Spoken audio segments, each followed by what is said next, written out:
as of today, Resident Evil 2 Remake has surpassed 10 million units sold. The game. So this is a hot property. You know, people Why still would they like start with 2? Why not remake 1? Well, they did back in the early 2000s. They remade it on the GameCube.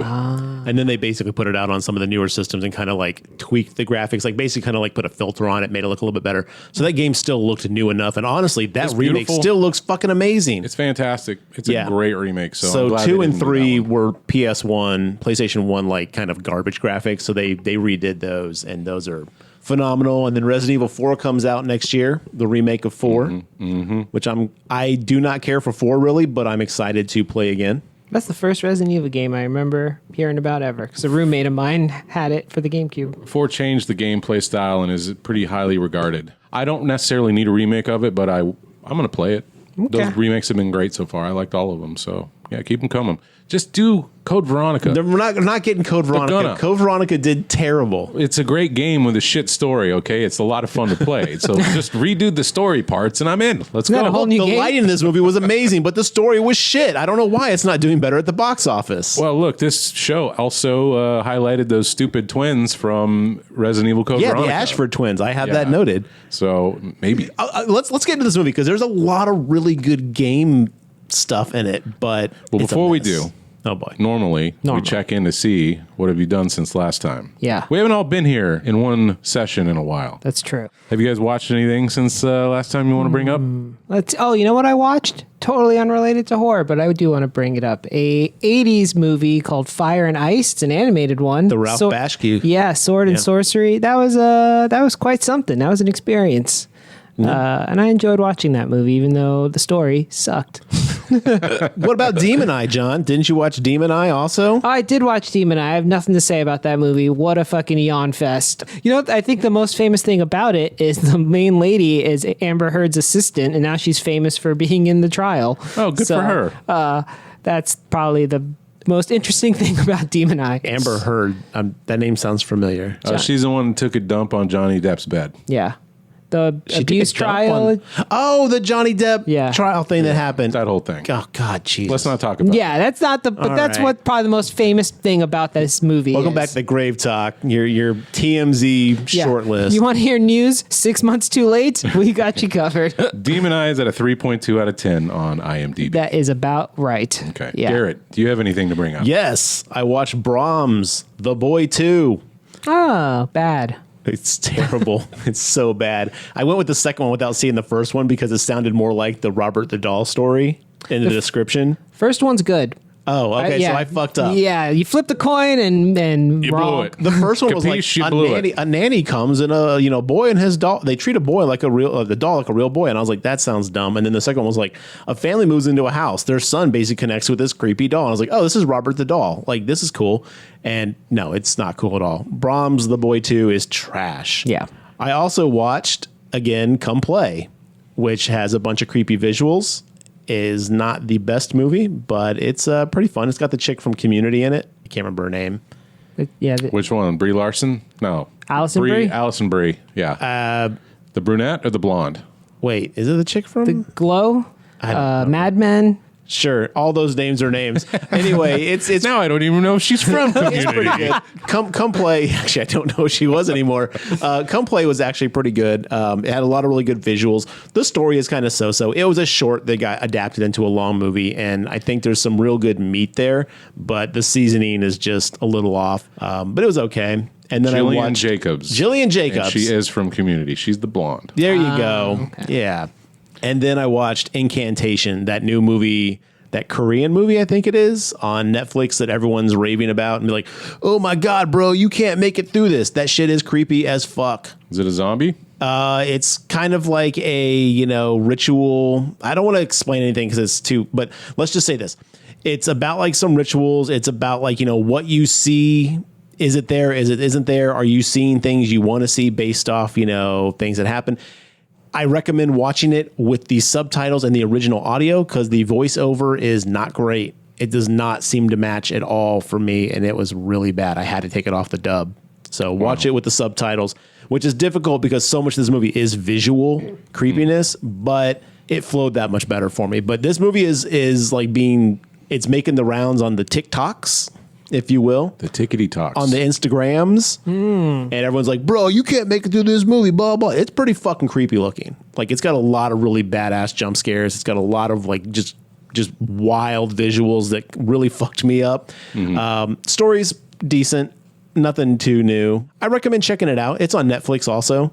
Okay. But I think it's also kind of like Bird Box, though. It's suffering from, social media hype. I don't think it's quite what people are making it out to be, but it is pretty freaky. So if you're looking for a freaky visual Asian horror film, woo, Incantation. Yeah. But anyway, we're talking about Welcome to Raccoon City, the 2021 film. And this one stars Kaya Scodelario as Rare Cledfield, I almost said. Rare Cledfield. Claire Redfield. Hannah John Kamen as Jill Valentine. Robbie Amell as Chris Redfield. Tom Hopper as Albert Wesker. Avon Josia as Leon Kennedy. Donal Loge as Chief Irons. Neil McDonough as William Birkin. Marina Mazepa as Lisa Trevor. Nathan Dales as Vickers. Josh Crudis as Ben Bertolucci. I don't know which character he is. Oh, he's the reporter. Yeah, Benny. Yeah. Pat Thornton is the truck driver. Holly DeBarros is Sherry Birkin, and Janet Porter is Annette Birkin. Ben Bertolucci's the one in the prison cell, right? Yeah, the one who goes missing. Yeah, in the game. He's a reporter that's in the jail cell. He's like a conspiracy theory dude. Yeah, right? not quite a reporter. It's a conspiracy. So this one was made on a $25 million budget and pulled a $41.8 million at the box office. However, from what I can tell, it's been doing really well streaming-wise. So I think the companies that made it are actually happy with this performance. No, there's no way. To the point where they're talking about sequels. Good. Oh, God, no. I want to go back with these folks. I want to go back. Yeah, take me back. Resident Evil 2. Let's go back. Take me back to the Raccoon City. Yeah. Where the zombies are pretty. And they'll eat your brains. The rhyme. We got to work on the rhyme scheme. Yeah. No, but, we're going to workshop that. Yeah. You know who the Ben Bertolucci guy is from, right? I've seen him before. Okay, Anything for Jackson. That's what he was in most recently. Okay. That, like, he was like... Oh, he was a Satanist dude. Yeah, he's a Satanist dude. Okay, that's I right. saw him in this and I was like, I know that dude from somewhere. It was driving me nuts and I was like, he's in this, like, really... I was like, holy fuck, is he in Anything for Jackson? I looked it up and I was like, sure enough, he was. And I was like, yo, I watched Anything for Jackson recently. That movie still holds up. So good. That's good. I knew he was from something, and for a split second, I was like, is that kid from Major Payne? But it's not, I'm sure. Currently on Rotten Tomatoes, this is at a 30% with the critics out of 86 reviews and a 65% with the audience out of 250 plus. I feel like, even though I don't agree with that audience score, I feel like that is probably very accurate. Because if you like the games, there's a lot to like in this movie. If you like being pandered to. This is the most faithful adaptation Resident Evil's had yet on the silver screen. And let me save us some time. Here's the back of the box. Some shit happens in Raccoon City. It's a retelling of the first and second game. Congratulations, you're now watching Resident Evil Welcome to Raccoon City. And if you haven't played the games, here's what Google says this movie's about. Yeah. Do tell us.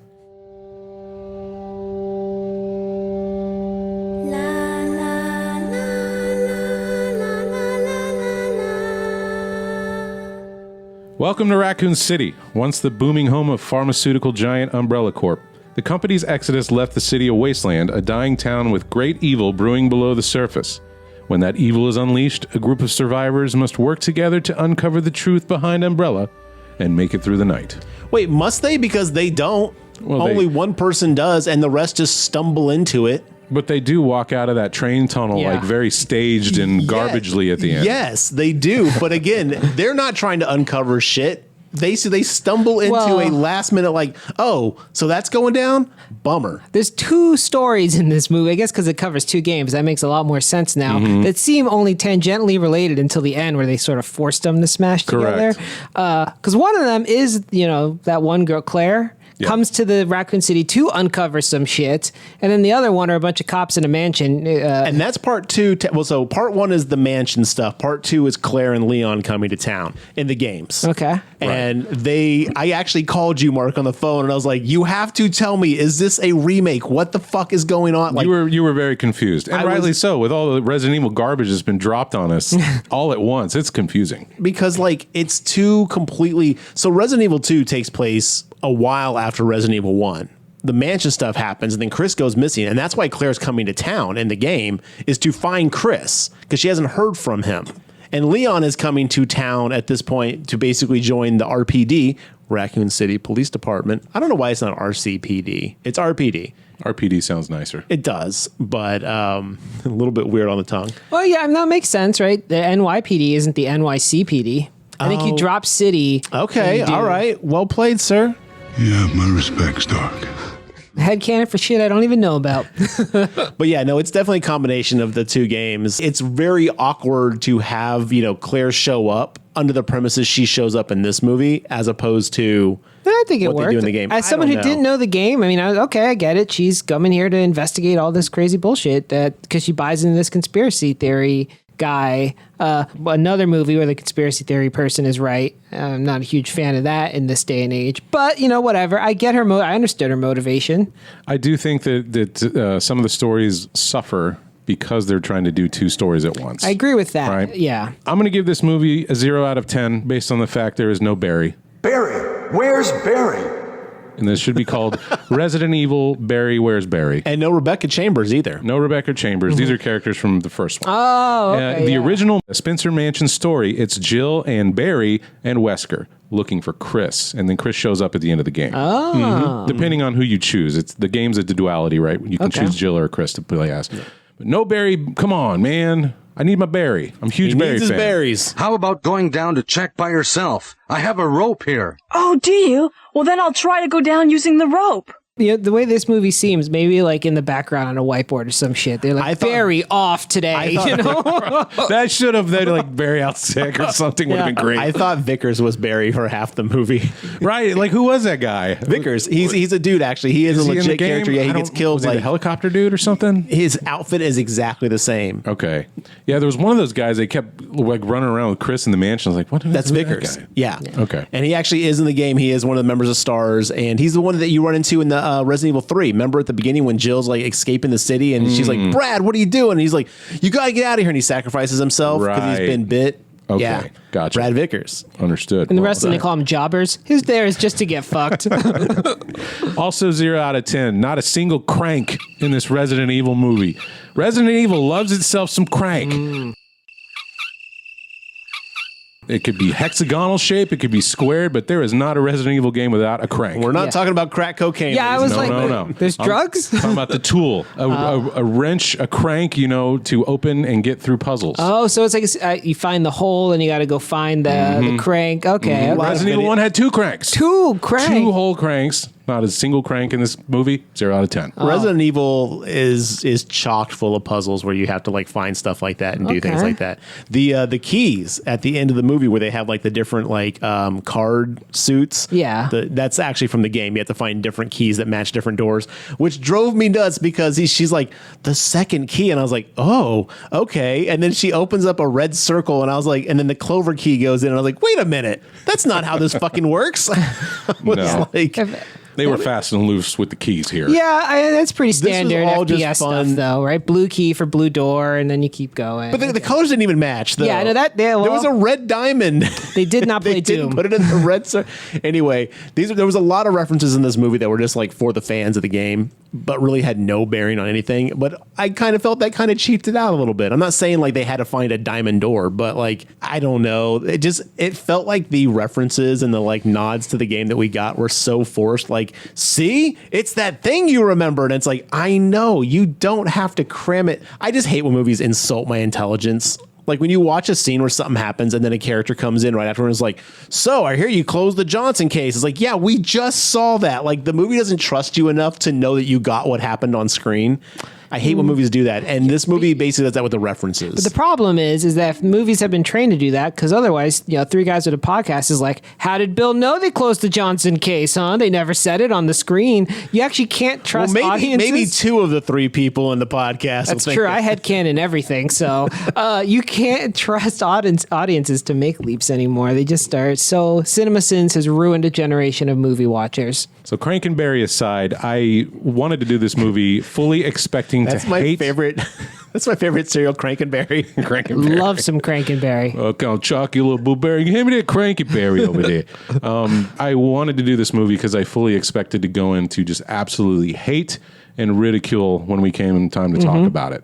But it don't feel that way, and I was surprised. I think there was a lot of potential here And I think it lost itself in the back half of the movie where I just kind of think this movie is a little mediocre at best. Well, let's do this. Let's just get it out of the way. 1 out of 10. 1 through 10. Where do you got, Mark? It's landing square in the middle. Probably 5. John? I'm going to go 6. I'm going to hit this movie at about a 6 also. The 4 points it loses hard. Like, it loses those 4 points hard. There's no way this could ever be above a 6. And the 6 is me basically giving it a little bit of leeway. Right. But the movie is entertaining. Yeah. I'll give it 2 scores, actually. On a video game curve, I'm giving this one an 8. Whoa. 6 for regular film, 8 for video game movie. Okay. Based on the fact that video game adaptations are usually bad. Yeah. See our Doom episode, for example. Both of them. Yeah. God, that's right. We did 2 Doom episodes. Yeah, we did. You forgot because they're terrible. Not the episodes. Those are great. Yeah. And here we are doing a Resident Evil movie that's not great either. And that's what we're doing. This is a service for our listeners. They want to know what we think about these Vigi games because we're all game players to some they degree. don't. They want horror are. movies. This They want us is- to talk about Sleepaway Camp. They want us to talk about Jason 10. They We're want not us going to talk about the Mario movie, so don't worry. If it's a horror game, we're going to talk about It it. is a horrific movie, though, man. Those dinosaur heads, nightmares as a kid. Oh, that one. Yeah, I was talking about the upcoming Chris Pratt Super Mario. Oh, yeah. Probably also We'll will skip be that horrific, one. but We'll skip yeah. that one. At the surface, this one was so off-putting by the casting choices. They have all the characters from the game, but they decided to not make any of them look like the characters they're representing. I didn't mind that so much. It bugged me at first, like a lot. I thought Leon was Carlos, though, who's a side character from Resident Evil 3. Right. Yeah. He looks exactly like Carlos. I thought he was Carlos at first. And they're like, Leon. And I was like, no, that's not right. And this game loses a full 2 points for me based on how they handle Leon's character. He's a bumbling, sleepy idiot in this entire movie, and that is not in line with his character in the game. The director compares him with Jack Burton, Big Trouble in Little China. He's like, he's a lovable idiot that can't seem to do anything right. And I'm like, that's not Leon at anywhere. Like, Not at all. He basically got a promotion to go to Raccoon City to be part of an elite team because he's that good. It's But in this movie, it's a demotion because Raccoon City sucks, as they tell you 17 times in the beginning of the movie. Well, he got demoted because he shot his partner in the ass. Yeah. This isn't the character, man. The stars, fine. What the game sets up stars to be is the elite force of the police squad and RPD. They are the crack team. You call stars, you get Alpha Team, you get Bravo Team. They go out and do the heavy. They're lifting. like SEAL Team 6 Okay. of the police world. Right. Yeah. And one of the things I felt that was a little off-putting was we had the giant, beautiful RPD police station from the video game I thought was well represented here with no other police than our main characters. Like, there's nobody in it. And I know that they've abandoned ship on an RPD, but there should have been a couple cops. They referenced that he had sent some people to the mansion and lost radio contact. Right, Bravo Team. Look, Yeah, he fired most of the cops. They took the front door because that place has no front door anymore. But you know what I'm saying? Like, the RPD station know. is so huge, they could have used a couple of extras in the back. I think that's why the movie does such a bludgeoning job at the beginning of being like, Raccoon City has been abandoned. It's been abandoned. There's very few people there. Hey, by the way, this place is a ghost town. It's been abandoned. We're like, we fucking get it, movie. Right. And it's just because we're not paying for an entire city's worth of cast. Right. It's an easy way to get that off the budget. Yeah. Can I tell you what gave it like 4 of the points out of the 6 that I gave it? This movie looks amazing. I really liked the color choice and like the contrast and the lighting and just everything about it. I was like, this is a really good looking They do movie. a really good job. Like, honestly, like the competency of making this movie was well done.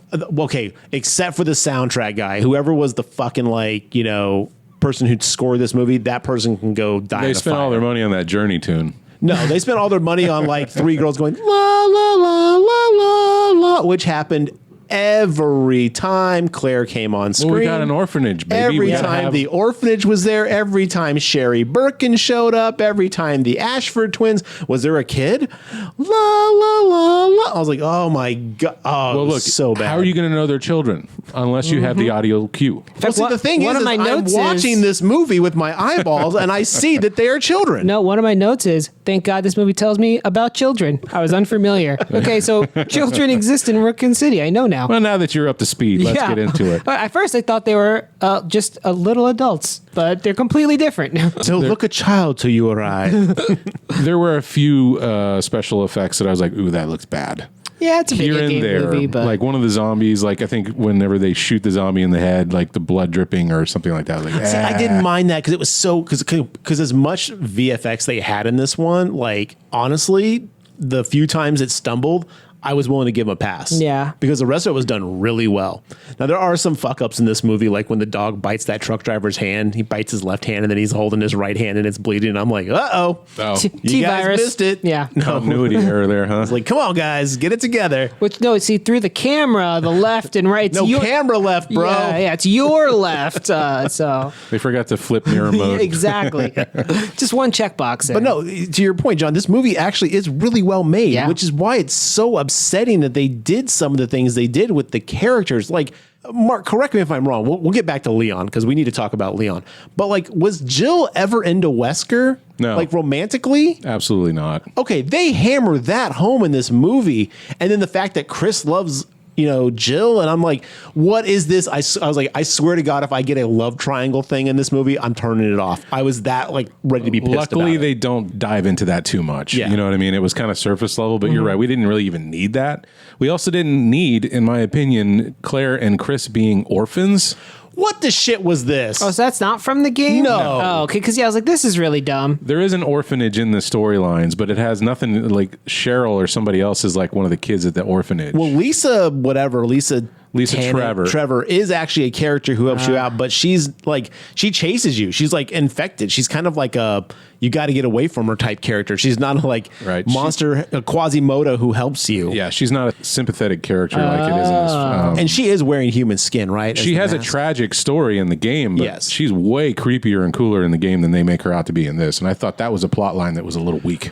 friend. I was like, no, sorry, Yeah. done. That's okay. not the way it goes. I thought she was like the Clippy of Resident Evil. You know, are you looking for a crank? I'll show you. Oh man, that'd be great. No, she was an addition to the Resident Evil 1 remake on the GameCube. That was the first appearance she made, and I think it was a fantastic addition. I didn't know that she was just for that. I thought she was. I haven't played the original one since PS1 days. Yeah. Which was what, 10 years ago, 5 years ago? How long did the PlayStation 1 come out? 1996 is when the original RE1 came out. God, we're old. About 5 years ago, yeah.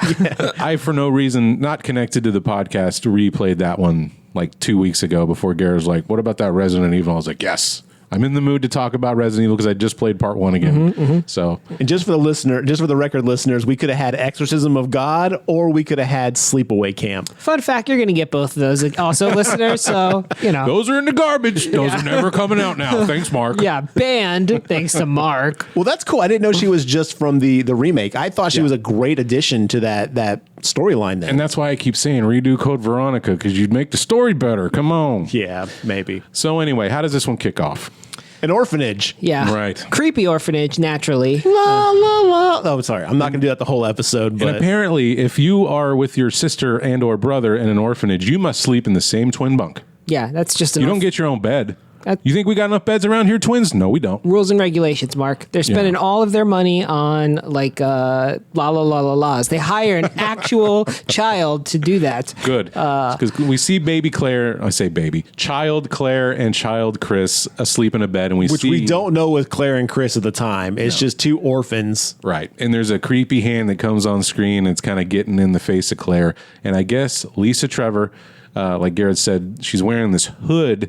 That's actually a really nice visual. It's cool. It's like a face on the side of her face, but it's a hood that covers and only shows like one eye out of Yeah. it. She's wearing human skin as like. I don't know if that's it is in the game, yes. But I don't know if this is supposed to be human skin. No, because at the end, like she's got on the side of her thing, it's a human face stretched. It literally is because I saw it and I was like, whoa. I thought it was a hood as well, but it could have been a face. No, it's a face. It's straight up, but like. No, I know there's a face on it, but I didn't say this is a real human face. I thought like she just found a thing Yeah. and put it on. But who knows? Maybe you're right. Now, it opens so many questions, though. Does she have to refresh this face? Is this the same face 14 years or whatever later? her head definitely grew. She knows a guy. His name is Leather. Oh, okay. Down in Texas. Discarded. Okay. There was a massacre, and she bought knows a face. guy. She's got a face guy. She's Okay. like, she went on Pinterest and found a bunch of faces and was like, send them my way, please. Reminds me of, you want a toe? I'll get you a toe. But yeah, so Lisa's like kind of intrigued by Claire, and she's like, hey, we're friend, like friend, but it's like real creepy, like broken English. Right. And the movie tells us that she's been visiting Claire multiple times up into this point, and they go into this little play area inside of a tent. And she's talking. It's like, where do you come from? And she scribbles below on a piece of paper. I would love if she had a Scrabble board and spelled it all out. Below. She scrabbles it out. Oh, that's worth 72 points. Nice, Lisa. Oh, hit the triple point. All right. And then you realize that she's not a bad person. She's probably just misunderstood. My question is if this orphanage, basically we find out it's a base of operation for Umbrella to take people to test on. Yeah. Wouldn't they have better security to deal with someone who's roaming below? Yes and no. Like, yes, you would. You can't have that because otherwise you've got no, like, find out there's a secret area. Except later on, the movie tells us that she knew there was a secret area without Lisa's help because, remember, they were going to take Claire downstairs and experiment on her. We never find out how that didn't happen. They show us. She runs away. Oh, she just runs away? Yeah, she gets She free. bites him And they're like, whatever. "Aw, shucks, we lost that one." Pretty much. Anyway, God. The answer is hubris, right? They don't think it matters because they're Umbrella Corporation and would do, And whatever. of course, Umbrella experiment on these kids, which, so Lisa's like, I come from down below, which you don't think much of, except for the fact there's got to be like tunnels or something at this point. Claire looks away, looks back up. Lisa's gone, and she's discovered by Dr. William Birkin. And he goes, "Hey, girl." And I was like, you know what? If you're this close with these orphans, you should probably know their names. Maybe. And he does. I think he was just being dismissive. Like, Okay. Hey, girl, what are you doing out here? That kind of thing. And she goes back Real to Hound Aria situation. Got it. Right, yeah. The chemistry. Mwah. Chris comes out and says, "My sister sleepwalks sometimes. Sorry, Mr. Doctor." They go back to bed. And he's like, yeah, that seems like a perfectly reasonable answer. And then we cut to a truck. Yeah, Claire wakes up from a dream screaming like, "Ah!" And I was like, was that all a dream? I was like, is that real? Like, what was the point of this scene? Like, did that really happen? Grew up reading Word Up magazine and Don't you flash back your previous experiences every time you go to sleep? Well, yes. and the truck but driver's like, you've been screaming for half the state. Like, Yeah. wouldn't you wake her up? I love check that on line. her? He's like, if I knew you were going to scream and be crazy, I would have picked you up. And I was like, He almost says, "I almost shit myself. You scream so loud." I was like, okay. The truck driver was a little much. Like, Yeah. he didn't need to be this. he was kind of comic reliefy, but I didn't find him funny. I found because he immediately is like, "Sup, you want to bang?"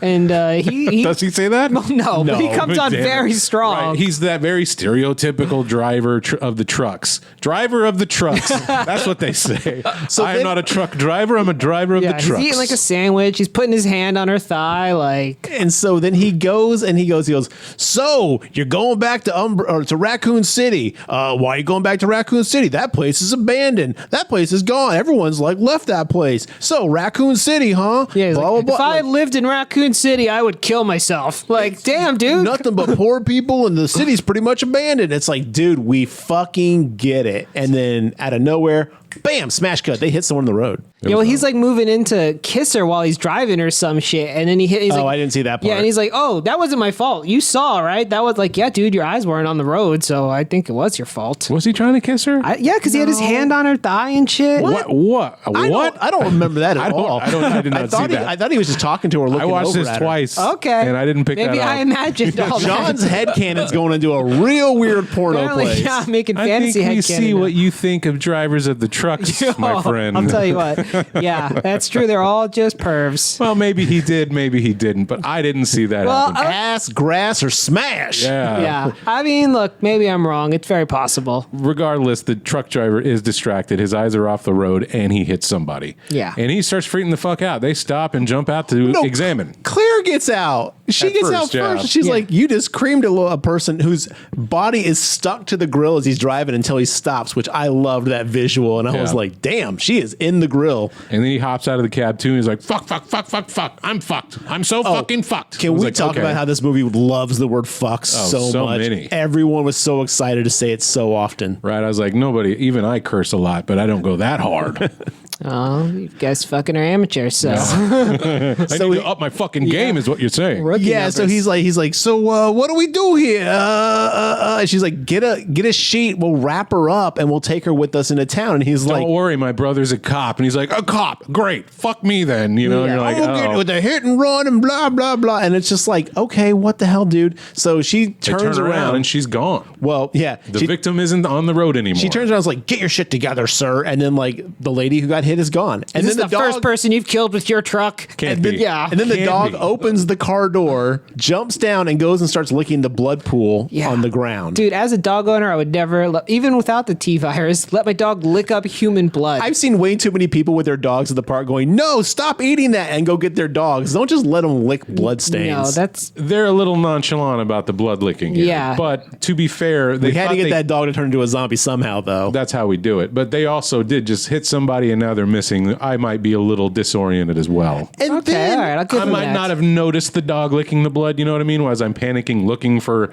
a bloody victim wandering Yeah, around. that's who just fair. walked away, from getting hit Yeah. by a semi. Also, if she's a zombie, I feel like the zombie would have tried to attack them. Yes, not walked back in. So this figure that gets hit, this girl that gets hit, walks back into the woods and is hiding behind some trees. And Claire sees her. Yeah, they're staring each other down. And it's like, what the hell? Like, this is the shit that drives me nuts. Hey, that chick we just hit is right there in those trees. Why wouldn't you say that? No. She's like, well, I guess she wants to walk away. I'll let her. Or why wouldn't you say, ma'am, you're probably hurt and in shock. Why don't you come back over She here? does yell that. She's like, hey, you've been seriously injured. Like, Are you sure? Because they stared at each other in silence for a while. Is that when the title hits? Yes. Resident Evil. yeah, I definitely remember her yelling out, like, you've been really hurt. Like, I think that's an I thought understatement. this was before she because saw it. When she was. It was before she saw her, yeah. I was say once she saw her hiding in the trees 15 feet away, she just basically is like, I see you. Well, and the it's only- like, what the hell? The only way I can justify it is that she's not fully zombie yet. But then she should have been dead by the truck. She was. She clicked like came back to life. Her hand like snapped into place and her eye was all fucked up. So she should was have went zombie. straight for them and tried to eat them. But Yeah. Anyway, so we got to they have a decide- movie, right? So they got to get to town. So they get back in the truck and they drive to town. Now, as they're driving to town, then we get the title smash cut, and now we're in the diner. Honestly, the most insulting scene in the movie for me is The this most scene right here. insulting. Yes. I thought it was maybe the funnier scene of the whole movie. Oh God. So when they're gonna shoot that guy, and he's like, Jesus Christ, I Well, meant with yeah. this. So Leon Kennedy is at the restaurant bar sleeping, and Wesker puts a ketchup bottle on his head and turns to Jill and goes, $10. $10 says you can't shoot that off from here. That's easy. Whoa, whoa, whoa, whoa. Jesus fucking Christ. and she's like, deal, and pulls out a real gun, and they're like, for fuck's sake, Jill, Valentine, I'm in with this, and hands her like this little plunger suction cup gun. So she ends up just shooting the suction cup in Whisker's head, and then throws the toy gun and So hits does Leon. Wesker just have a suction cup gun with him at all times? Yeah, these cops, they're comics, man. You know, they like the practical jokes. You don't? And this Vickers is with them in this place, right? Jokers and Impractical Weskers. It's on TBS. Hey. You snooze, you lose. What? It's Jill sandwich now. Yeah, they're all there. This is where the cops go to. It's probably the only diner in town now, I think, right? from what I can tell, it's the only place open besides the police department. Did you notice so. the typewriter? Oh, I didn't. Yeah, there's a Was it in typewriter there? in this scene. Why which is wouldn't there what be? you save your game in Resident Evil, but why would there be a fucking typewriter in a What? diner? Coffee and pie and type. Because the hipster is like, I need to type my novel, and I'm going to bring my typewriter to the diner so everyone can see me. They should have that blogger be in that scene. Tammy, with I'll the take some typewriter. eggs over easy, and if you could dictate this, or you could take these notes down for me, that'd be great. Ding. Yeah, you know what they should have done is had that plunger gun come back as a puzzle solver later. There you go. Oh my god. This movie needs more puzzles. Yeah, like they have to shoot a button across the room. But anyway, So Jill throws the gun and hits Leon instead of actually shooting it, and so she's technically wins because she used the gun to wake him up. I like this scene. Yeah, I thought it was the fine. scene was fine. And then she grabs Wesker's sandwich and goes, "This is now a Jill sandwich." And I was like, "Okay, I'll give Which it is to you." also a reference to the game. I'm going to not say that every time there's a reference to the game, but No, that this is one's the one. This is one I liked. This is the thing is in this scene there are so many references to the game, and it's just like they are cramming it down your throat. Another cop comes in and he's like, "Oh, hey, you're that Leon Kennedy guy who shot his partner in the ass, and your daddy's a real somebody." Yeah, eh?" regular RPD. Yeah. What is fuck Leon? I hate his character so much in this movie. He's just like asleep at the bar and he's like, blah blah blah. Yeah. He's like, I'm just fucking with you, rookie, you know. Well, I thought he was drunk because, like, right before we cut to the diner, like, you see Leon wake up in a hotel and chug a beer, and then, like, we cut to the diner. But, like, I didn't know that was Leon at the time. I thought that was, like, you know, Carlos. And I was like, and then you see him in the diner, he's sleeping. So I didn't know if he was drunk or if he was tired or what. And then so they give him a hard time, and they're like, let's take that coffee to go. And then you get a call over the radio, and it's like, I need you guys to go check out something with the Spencer place. And they're like, we got to go. And then the STARS officers are like, we better get back to the precinct also. And then the waitress comes up, right? Flo. Is that really her name? No. I was like, when did they say her name? No. Actually, before the waitress question, yes, did they put up that this movie takes place in 1990 something? No. Because that was confusing to me for a little bit. I was like, what's going on? They never here? flashed the date because they're happy to flash the time every 10 seconds. Oh my God. Non-stop. They don't even 12 introduce o'clock, that yet. 12:02, 12:15, 12:17, It's not 12:22. until they leave the precinct that's like 1:52 a.m. And I'm like, what the fuck? Are we doing this now? Like, Well, I had to remember why that's happening because it's 6. Wesker has a Palm Pilot that says Raccoon City will blow up at 6 a.m. We destroyed at 6 a.m. And then suddenly we get a ticking clock, like a fucking, title card. I assumed throughout that was the from the movie. game. No. Oh, okay. Well, then that's a dumb addition. One of my notes is like, you could have done that through dialogue with any character and also kept us up to speed. Like, guys, we got to get a move on. It's already 12 o'clock. You're like, hey, guys, we got to. It tried to add tension, but it didn't do that. It was more annoying than anything else. If they wanted to have the timer, fine, but don't do it so It broke often. the flow. It's like every minute. It just broke the flow for me. I was just like, stop. It was a bit much. Yeah, I thought I was like, is this like a meme? What am I looking at here? Good to know. It was just a bad decision by the director. Yeah. But back in the diner, Flo's eye starts bleeding. Yeah. And Leon's like, what's going on with your eye? She's like, oh, it's been happening for a couple weeks now. It's probably nothing. It's never not nothing when your eyeball starts bleeding. Yeah. What are you talking about, As lady? someone whose eyeball has bled like that before, you go to the goddamn doctor immediately. Right. But I normally am all on board with this, but I get it. You're making $2.13 an hour, probably less in 1990, whatever. Certainly, There's no doctors left Joe's in town. This Diner- place is abandoned. Yeah. John is so in tune with the struggle of the waitress in the Look, small town you city. know Joe's Diner is not providing health insurance. How's she going to go to a doctor? Leon should have thrown out a five. Like, here, get yourself looked at. Probably Umbrella Corporation doctor. Yes, Would have been Dr. like, you're doing Birkin. great. You're the only doctor in town. He does house calls, everything, whatever you need. Birkin's there. Birkin's your man. God. So we leave the diner now. No. The bird hits the window. We see Yeah. it's a zombie bird. Yeah, poor bird, man. They really lingered on that bird suffering. I was not a fan of this scene. It's a zombie, Yeah, but I still felt bad for the bird. but it's a zombie. If it were a human, I would have been like, sucks to be you, dude. But bird doesn't know it's a zombie. Undead birds, you still got feelings for. I empathize with animals very strongly, No matter the state. especially zombie animals, actually. So we cut back to the truck, and then Claire's getting dropped off in town, and he's all like, take care of yourself. And she's just like, okay, I will. He closes the door, and then he's like, well, that's over, Pete, or whatever his dog's name is, and the dog bites him, and he's like, you son of a bitch, you bit me. We cut to Chris's house, where Claire is now walking up to it. This is a beautiful shot. Raccoon all the City rain? looks... All these shots were great. Raccoon City looks amazing in this. Like, I was like, wow, I really would like to inhabit this world in a game. She knocks on the door. No one answers. She looks next door, and there's a weird kid with a bulbous head who looks like he's losing hair. And she's like, well, that's weird. But she's polite. And she says, hey, what's up, little buddy? I think he's got a regular head. He's just losing hair. It looks huge. And then so Poor like, kid. She's like, that's just my head. She goes back to knocking on the door, and then nope, no answer. And then boom, looks back over at the house, and now the mom's there with a bulbous head and no hair. Also regular head. Yeah. Okay, I did not whatever. know anything about their heads. Something's wrong with these people. They look sick. And Look at the then- dome on that family. Wow. So she Right. basically goes around the back of Chris's house, breaks in with a knife, which Claire's not known for being a criminal in the games or anything, or having these skill sets. She's also not the master of lockpicking. That's Jill. That's Jill. Oh. And so she breaks into Character Chris's swap. house, and she's downstairs, and she's looking around, and she puts a football helmet on, and then picks up a picture of Dr. Birkin, and then Chris comes downstairs and goes, what are you doing in my house?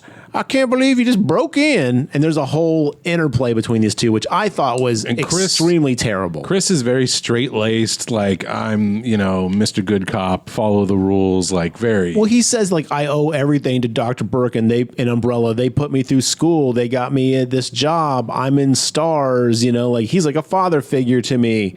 I didn't think it was bad. I mean, the acting, look, I took 4 points away, so obviously some of it was bad. The acting isn't great, but the chemistry was okay. Like, I don't know, I thought it was a fine scene, and there were some funny bits in it. I didn't have an issue with it. It just went on a little long. Yeah, I wish they would have cut some of this stuff. Like, this whole first act could have probably shrunk a little bit. If they're going to keep the movie the same length, they could have shrunk the first act some so they had more time to merge these stories more successfully. Well, just Chris was so, like, cool with Umbrella. They've abandoned this town and like left it a fucking shell. It's terrible. It's all like poor and getting run down. People are like not getting the help they need because of Umbrella leaving. He's just basically still all up on Umbrella's dick and like, Birkin's the man. He hasn't talked to Birkin in fucking forever. Because it didn't affect him personally. That is very believable. Chris votes Republican. I'll tell you what. But Claire is also basically like, you know, like the interplay with him is just really weird. She has this hatred for Umbrella and the orphanage, and he doesn't know any of this because she just bolted. Every character acts certain ways, but like it's based off information that other characters don't know. I felt Chris's reaction to her and all the info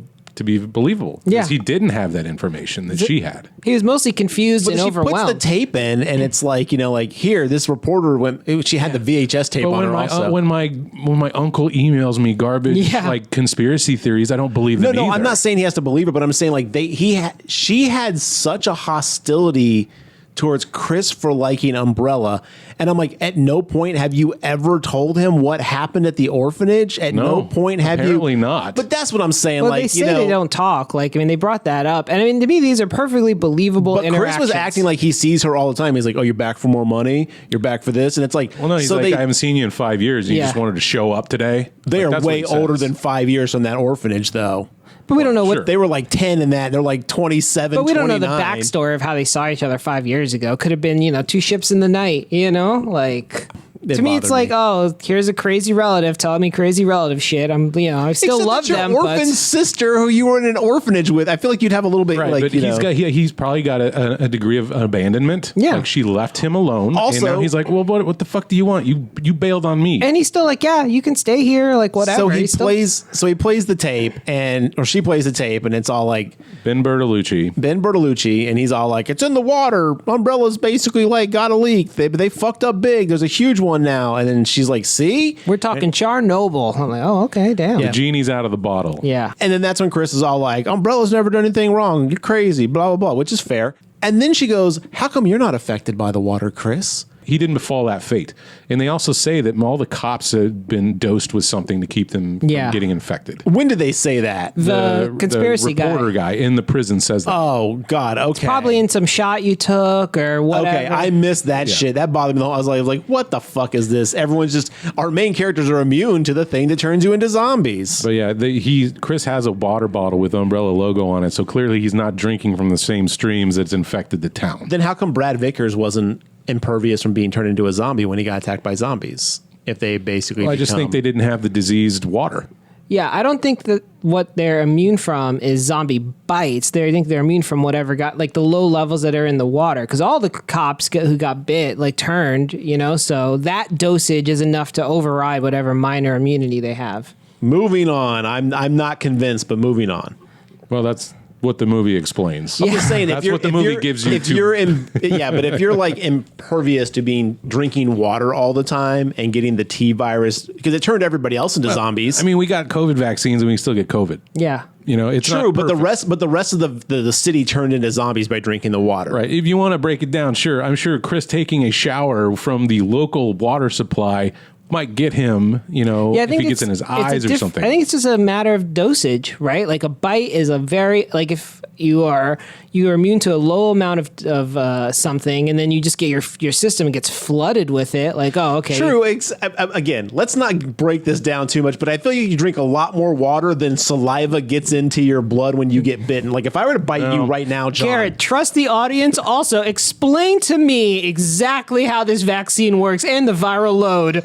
I think it's going to be a lot less in water. I would agree. Because that lady even says it's been a couple weeks since my eye's been bleeding. It's a slow burn. Like, all right. That bite has probably got a ton more Again, viral. I'm going to let this go, but it just didn't make a lot of sense to me at that point. I do like Chris says, pick the lock on your way out. I was like, all right, way to go. Wait, what does that mean? He's being an asshole. He's telling her to lock the door when she leaves. Oh, gotcha. So Chris leaves the scene, and then we get to meet William Birkin's family, Sherry and Annette. Sherry's big character from part 2, right? She runs around with Claire. Yes. Claire has to rescue her anyway. Birkin is the one behind the T virus and the G virus. He's one of the instrumental doctors here that has been working his full life to what exactly? Make a virus that will turn people into super soldiers, right? Is that the end goal that the movie wants us to believe? I don't know his because motivation? it doesn't explain it. We just know that from the games. Because they're experimenting on orphans. Yeah, I didn't. And he's turning them in like, he's like got that one flayed open who's alive and he's just like, this is my life's work. And I'm like, what is your life's work? Because in the games. to make zombies. In the Yeah, games, obviously. it's eventually uncovered throughout Resident Evil 1 through 6. Which is, these are my favorite parts of the game, is uncovering the backstory behind Umbrella and what their shit was. So originally, they find this flower in Africa in a cave, and they basically use this flower, and it can be used to be immortal. Like it can cure disease and stuff like that. And so they Umbrella then's like, oh, we could basically use this to cure all disease and people won't be sick. And oh my God, we can expand our life. And then other people are like, if we do this right, you can become like an immortal super soldier. And they're like, and then Umbrella splits and has their like different factions to start going their own way. And then eventually one side of Umbrella takes over the other one. The bad side ends up The overpowering. Ashfords and the Spencers. Yes, exactly. They end up going their whole back and forth shit. But in this game, in part 1, this is the bad Umbrella who's trying to basically make a bioweapon. They're trying to use the T virus or the G virus to make a bioweapon. The Tyrant. Yes. But yeah, so like I guess Birkin's shit was to develop a bioweapon for Umbrella. The movie tells you none of this. Yes. I had no idea what his motivation and why he was doing this. Did it bother you? Well, I didn't realize it until right now, to be honest, because the movie is pretty go. But yeah, now I think about it, I don't know why the fuck he was made. I assumed And it shout was... out to the movie for basically not making you really think about this, because you're right. The movie does play it off of like, this is my life's work, and you just take it for read. Yeah. And you're like, okay, cool. He's doing some I science assumed shit. it was something to do with like prolonging life, or that's always what they're It's going always with. that. Yeah. So Birkin gets a phone call and he's like, "Get Sherry dressed. We gotta go. We Yeah, why gotta is get he the fuck out." But if he's so high level, why is he still in this city? It seemed like his work here was done. Like he needed to be dipping. Well, maybe he hadn't quite finished it up yet. I guess. we still had all his I samples. can't at the leave my lab. work yet. I'm about to have a breakthrough. Right. Send Could your be family like that, away. right? Also, this movie does one of my biggest movie sins that I love is like, hello? Click. Okay, we've got to go. Like, there's no way you could tell anyone the information that you needed to tell them in that amount of time. Maybe The only it was thing you a could have said code was word. like, peaches. Get out now. Like that's Yeah. the only thing you could have said, but maybe it was. But it was just Like- funny because he's on the phone for like 1.2 seconds, and then it's like, get Sherry together, we gotta go. And I was like, holy crap. They're like Eve ate the apple. Like, oh shit, time to go. That's some serious shit. Yeah. So the siren starts sounding, and we cut back to Chris and Claire. Chris is like, "Oh shit, I got to get to the station." That cracked me up because he's like, Umbrella's good. Umbrella doesn't do anything bad, blah, blah, blah. And it's like, woo, please stay in your city. Umbrella wants you to basically be safe. Evacuate now. Like, and it's like, you know what? If your company has air raid sirens and a safety message, they're not good, bro. Like, Nope.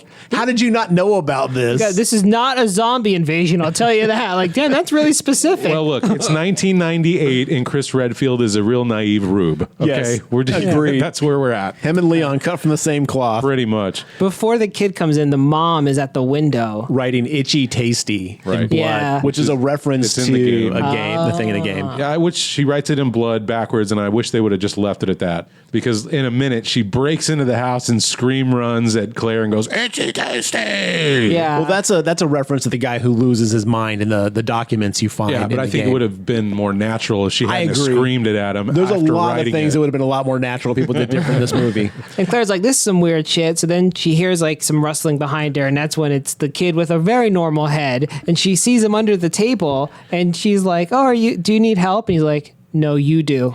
Yeah, that pissed me off. I was like, a kid doesn't need a quip. Like, the kid should be scared. If he's hiding under the table, he's not going to be like, no, you're going to need the help. You know, it's like, oh, boy. Well, he's a zombie kid. This isn't the first time the mother and son duo have played this trick on the neighbors. Yeah. Okay. How often do you think they break into Chris's place just to fuck with him? 13 times. Okay. Every time they do, their head gets a little bigger. You guys are really stuck on that big head I thing. lost another lock of hair today. So itchy, so tasty. So Claire runs out of the house and gets on the motorcycle, which just has its keys in it, because as you do. And then she drives off. And as she pulls away from the house, she skids to a stop in the middle of the street in the rain. And I don't know if you guys know this, but cars and motorcycles don't go on wet road when you skid. And also, that's the sound of multiple tires, not a single tire. But whatever. Well, I know two I'm tires nitpicking. but only one is skidding. all right, fair only the enough. back one. Dr. Birkin is driving at breakneck speeds, Yeah. trying to get back to his lab to get his samples. He almost runs over Claire. On the motorcycle. On the motorcycle. And she lifts up her visor and they stare each other down, which I'm like, does he recognize her? Yes, they recognized each other, but I was like, this is also the hottest meet cute in any movie ever. I thought she was like, fucking dick. Did you not see the stop sign? Well, that's how it started, but then she recognized who it was, and she like gives him like the like stink evil eye. eye, Yeah. and then he goes, like he does the like raised eyebrow, like you, and it's like, oh boy. Only one woman has a stink eye like that. Also, if Umbrella is this powerful, you track down an orphan and kill it. Who knows your secret experimentations? I'm not advocating killing orphans. You heard it, orphans. You're an it. Not of them. Come again? I hate all the orphans in the whole world. You track that loose end down. Look, But anyway, this is 1998 corporations. Okay, they're not 2022 evil corporations. They didn't have that technology. You know how much paperwork they were going through to find her? It was ridiculous. But now we get to meet the cops. Yeah. We're back at the police station at the Stars headquarters. They're kind of cutting up, and Chief Irons walks in, and he's like, all right, you idiots. my favorite scene in the whole movie and my favorite character. The commissioner's gonna have my ass for this. He plays 80s angry like police chief so well. Oh, I'm sorry, Vickers. Am I breaking your attention span? Why don't you focus up here, numbnuts? I'm gonna need you out there on the street now. And I was like, this guy is amazing. He's in an 11 the whole time. Everyone else is like kicking it at like a 4 or a 5, and he's in an 11 from the moment he walks in. Yeah, he definitely watched the Arnold movie. Last Action Hero. Last Action Hero. He's playing that captain. Oh, it was so good. Beverly Hills Cop, you know. All of them. That was 48 his hours. study material. Just go back and watch all that. Wesker has a beeper. He gets a message that says, check your locker. There's something in there for you. Yeah. And we're like, oh, what's that all about? And then, yeah, Irons loses his patience with him. He's like, you're going to go on a date. You're going to listen to Journey. And then what do you think of that, Wesker? Is that a good night? You're going to go rent a movie at Blockbuster. Even the chief picks on poor Leon, who comes in for the briefing, right? And they're like, oh, we lost some guys at the Spencer mansion. And this got me. I thought they were going to do another exposition dump. They're Which like, he does. What's the Spencer mansion? Well, as I think most of you know, Oswald Spencer was the creator of the Umbrella Corporation. And the mansion was his home until the year of his death in... What the fuck are you doing here, Leon? You said everyone into the briefing room, so here I am. I didn't mean you moron. Not you, Leon, everyone else. What if someone wanders in and there's no one behind the front desk, an old lady's looking for her cat or something? Yeah, you're Jesus right. Christ, get You're right. back there, man, and get a haircut, you goddamn hippie. I actually like that scene. I was Yeah. like, okay, cool. And basically what we find out is the Bravo team's gone missing, and now we're going to take a chopper out to the Spencer mansion. You know, the two cops at the beginning that were belittling Leon, they're probably the Bravo team that went missing. The guys that picked up the coffee. Yeah. So now they're going to take the chopper out, and they're going to see if they can find their team. All parts of game one.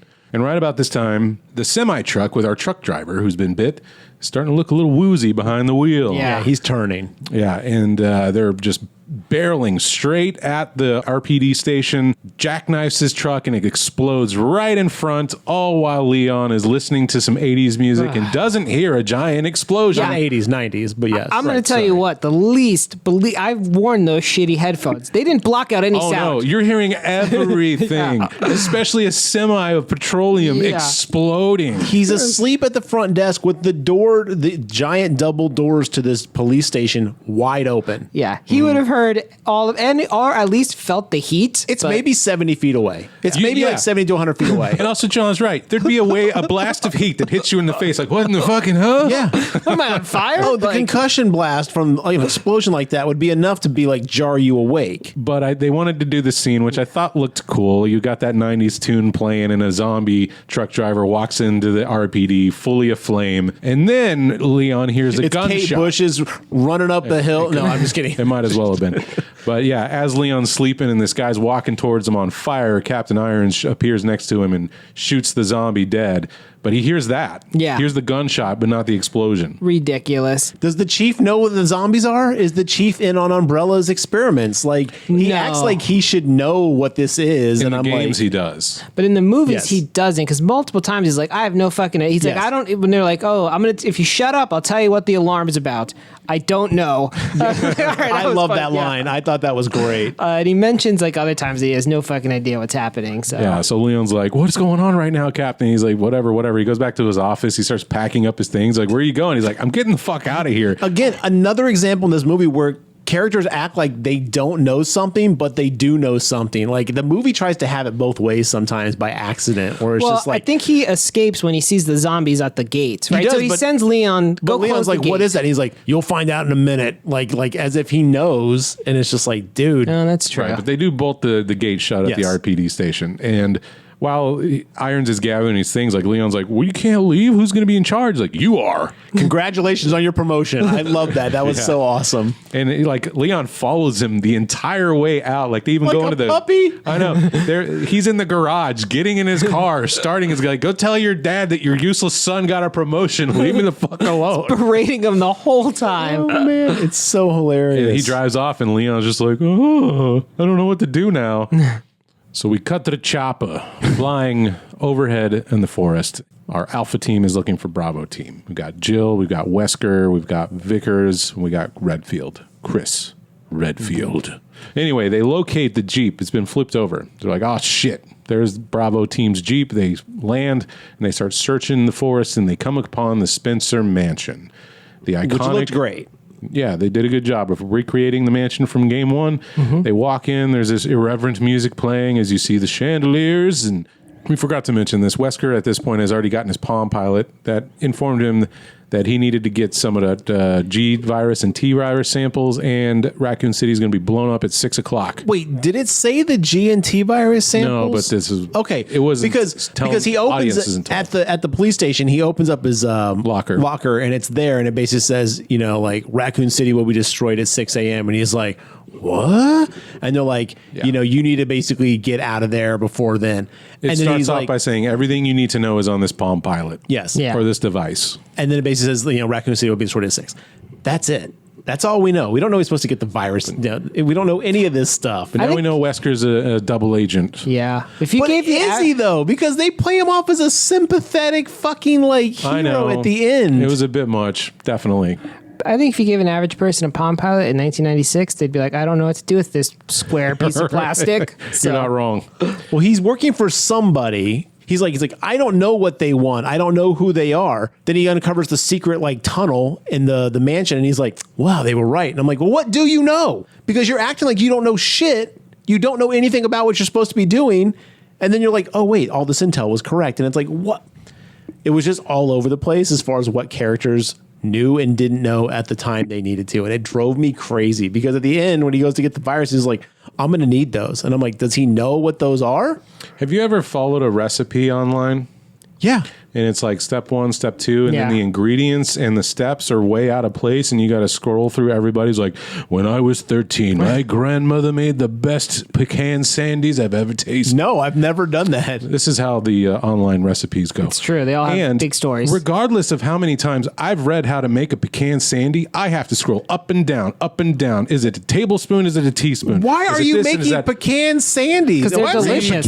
pecan sandies? It's a pecan sandy. Regardless, even when you know what's coming up, you still kind of fumble your way through to the end of the recipe. Look, never trust a cookie with a lady's name. Pecan Sandy, Lorna Doone, they're just going to let you down every time. Wait, you're not supposed to put actual sand in? No sand. That's where you're getting them wrong. So I was like, man, this is a very gritty cookie, but okay. My point is I saw Wesker fumbling through his Palm Pilot instructions, much like I do a recipe. Okay, Yeah. so I didn't have any problems with that. Yeah, I just figured he was need to know, and he didn't need to know a lot of shit. He needs to know the very He bare just minimum. seemed on board for industrial sabotage for no questions asked for people he didn't even know about. And he's like, yeah, man. Well, Look, this magical Palm Pilot Like, you could have device. passed him on the street and be like, hey, bro, do you mind sabotaging GM for me? He's like, yeah, man, what's up? but he probably knows they pay me. I'm sure there's a history, right, a backstory of him actually getting money. But later on, he's always like, this was always our plan to leave. And I was like, wait, do you know what Umbrella's plan was? I'm like, dude, you know so much and so little. This magical Palm Pilot said, sit down at a piano and play the Moonlight Sonata and a door will open with a secret passage. I would be very suspect of that too. Yeah, like, I'm You know going what to I do mean? it, but also sucks for them. I don't know how to play the piano. They're So. like, oh, they were right. That did fucking work. Amazing. Who did that? Yeah.